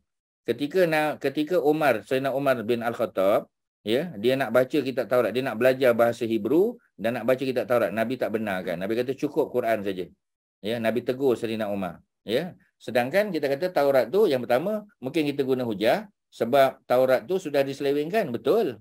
Tetapi bukan semua Taurat diselewengkan. Masih ada tak ayat-ayat yang benar? Masih ada, tuan-tuan. Cerita tentang Nabi Rasul, cerita tentang hari kiamat, ya, cerita tentang apa kita panggil, cerita tentang titian sirat, ya, cerita tentang solat, zakat dan sebagainya, itu semua ada dalam Taurat. Dia tak diselewengkan. Yang diselewengkan ya sebahagiannya adalah hukum-hukum yang tak mereka setuju. Ya, macam contoh dalam Injil tentang minum arak, tentang makan khinzir dan sebagainya, yang tu mereka ubahlah. Tapi cerita tentang Nabi akhir zaman mereka tak pernah ubah. Ya, cerita tentang hari kiamat berlaku mereka tak ubah. Cerita tentang syurga neraka mereka tak ubah, tuan-tuan. Bukan semua diubah, tuan-tuan. Tuan-tuan kena faham. Ya, tu cerita dia. Okey ya. Jadi Datuk Osman, sama ada Taurat ataupun Injil, semua tu khusus eksklusif untuk Bani Israel. That's why Nabi Muhammad tak pegang pada ajaran dia, ya. Tetapi cerita Taurat dan Injil ada tak dalam Quran? Ada. Kejap-kejap kan sebut. Allazina atainahumul kitab, ya, orang-orang yang diberikan Alkitab. Ada cerita Taurat, Injil. Wa ma unzila ilah, ya. Wa ma unzila ilaihi, ya. Berimanlah kamu dengan apa yang Allah turunkan. Ya, dengan Taurat dan Injil. Beriman tu maknanya beriman kewujudan kitab tu.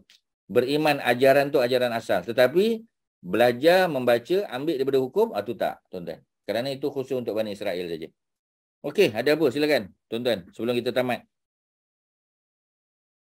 Ustaz, dia nak tanya je lah. Ya. Apa Nabi Ismail dengan Nabi Ishak tu dilahir di Kanaan kan, Ustaz? Kanaan tu merujuk kepada... Kanaan tu kat mana, Ustaz? Kanaan tu merujuk pada bangsa. Kanaan tu bangsa. Ya, lokasinya Palestin. Lokasinya Palestin. Ya, dua-dua tu lahir di Palestin. Nabi Ismail pun lahir di Palestin daripada Hajar. Nabi Ishak pun lahir di Palestin daripada Sarah. Ya, cuma selepas lahirnya Nabi Ismail, Allah perintah Nabi Ibrahim bawa Hajar dan Ismail pergi ke Mekah. Ya, sebab Allah nak muliakan Ismail dengan Kaabah di Mekah tu. Ya, sebab Allah nak muliakan Nabi Ismail supaya dia berkahwin dengan perempuan Jurhum daripada Yaman. Supaya bangsa Arab tu jadi mulia pula, tuan-tuan. Ya, kerana mereka keturunan daripada Ismail, ya, walaupun Ismail bukan Arab. Ya, macam tadi bila kita tanya kan, apa ni Kak Suhati kata Ibrahim Arab, bukan. Dia adalah Babylonian. Ismail pun sama, tuan-tuan. Tapi macam mana Nabi Muhammad datang dari keturunan Nabi Ismail? Kerana Nabi Ismail tu benihnya Ismail. Tetapi tempat diletakkan benih itu adalah perempuan Jurhum, Yaman. Jadi anak mereka tu yang baru keturunan Arab. Nabi Ismail belum. Ya, tapi keturunan dah tentulah ya, sebab zuriat Nabi Muhammad tu he himself datang daripada zuriat Nabi Ismail. Sebab benih itu daripada Bani Ismail. Tetapi letak benih itu di mana? Ya, di rahim mana? Rahim seorang perempuan Arab kaum Jurhum. Ya, daripada mereka itulah dapat Adnan, ya, dapat Quraisy, dapat Qusay bin Kilab, ya, dapat Bani Hashim, ya, Bani Abdul Manaf, Bani Hashim, Abdul Muttalib dan seterusnya Nabi Muhammad sallallahu alaihi wasallam. Macam itulah, tuan-tuan. Ya, jadi Kan'an itu bangsa, masyarakat Kan'an, ya, bangsa. Kan'an tu, ya, Kan'anite dipanggil Kan'anite. Ya, itu orang Kan'an. Tapi lokasinya, ya, lokasinya tu ialah negeri Syam lah, kalau kita sebut negeri Syam. Ya, ataupun Palestin, buat masa ni Palestin. Ya, Jordan tu sebahagian daripada mereka datang dari Jordan juga. Nabi Isa alaihissalam. Ya, ada tak kawasan dakwah dia termasuk Syria, ya, masuk, tuan-tuan. Ya, dan dia masuk nanti pengikut Nabi Isa tu sampai ke Turki, sampai ke Azerbaijan, ya, Armenia tu kawasan yang dilalui oleh the 12 disciple, tuan-tuan. 12 ya, pengikut Nabi Isa yang kita panggil sebagai Hawariyun. Itu sejarah dia, tuan-tuan, ya. Tuan-tuan dah dengar semua benda tu. Cuma tuan-tuan, dia benda tu macam jigsaw puzzle yang tuan-tuan belum sambung lagi. Ya, jadi ustaz datang untuk bantu tuan-tuan lengkapkan jigsaw puzzle, tuan-tuan. Ya, ustaz bagi tahu ini kat sini, ini kat sini, supaya tuan-tuan dapat, ya. Sebab tu ustaz buat guided reading. Quran ustaz guide tuan-tuan. Kita baca satu-satu makna. Ya, ustaz bagi tahu dia punya substance dia, tuan-tuan, supaya tuan-tuan boleh lengkapkan tuan-tuan punya jigsaw puzzle. Itulah tujuan, ya, kita tadabbur ni, tuan-tuan. Begitu juga dengan dibantu oleh buku akhlak, ya, buku apa kita panggil Bulughul Maram dan sebagainya untuk melengkapkan jigsaw puzzle kita. Okey, ya. Ustaz rasa cukup untuk malam ni. Kalau ada apa-apa silakan. Haji Mak Syah ada apa-apa sebelum tamat? Tak ada, Ustaz, tak ada benda. Tak ada, ya. Orang lain silakan. Haji Nazri ada apa? Ya, tuan-tuan yang lain-lain silakan. Haji Hosni kalau ada apa lagi. Tak ada apa-apa, Ustaz. Terima kasih. Ya, sama-sama. Okey, kalau macam tu terima kasih banyak pada Haji Nazri, ya, juga pada pada tuan-tuan dan puan-puan, ya, termasuk kita punya kita panggil ketua kelas kita, ya, Haji Mak Syah, dan semua yang bertanya soalan, ya, yang sama-sama kita panggil membincangkan, ya, perkara ni. Ustaz harap tuan-tuan dengar balik video ni sebab banyak fakta yang Ustaz bagi, tuan-tuan, ya. 3 ingredient dia, kalau tuan-tuan ingat lagi, ya, sebelum kita tamat. Apakah 3 ingredient utama, ya, secara umum untuk kita faham Quran? Apa 3 subjek dia, tuan-tuan? Sebutkan yang pertama. Apa dia? Jarah. Yang pertama Bahasa Arab, dulu. isteri, Bahasa geografi. Arab. Ya, 3 subjek, tuan-tuan, ya. Sebab tu kelas ustaz biasa kita pakai peta. Ya, kalau tuan-tuan tengok kelas ustaz di Shah Alam, kelas di belah Sarjana Utama ni memang kita pakai peta, tuan-tuan. Sebab supaya orang boleh tahu. Macam tadi kan, soalan Kak Zainab tadi memang sangat cantik. Pasal apa di sebelah kanan? Sebab Nabi Musa datang daripada Madian. Madian tu duduk Jordan. Jadi mesti kita datang dari sebelah kanan, daripada sebelah timur. Ya, sedangkan Mesir duduk sebelah barat. Macam itulah, tuan-tuan. Okey, ya. Wassallallahu ala sayyidina Muhammadin wa ala alihi wa sahbihi wasallam. Alhamdulillah alamin. Assalamualaikum warahmatullahi wabarakatuh. Assalamualaikum warahmatullahi wabarakatuh. Warahmatullahi wabarakatuh. Terima kasih semua. Antum jazakumullahu khairan.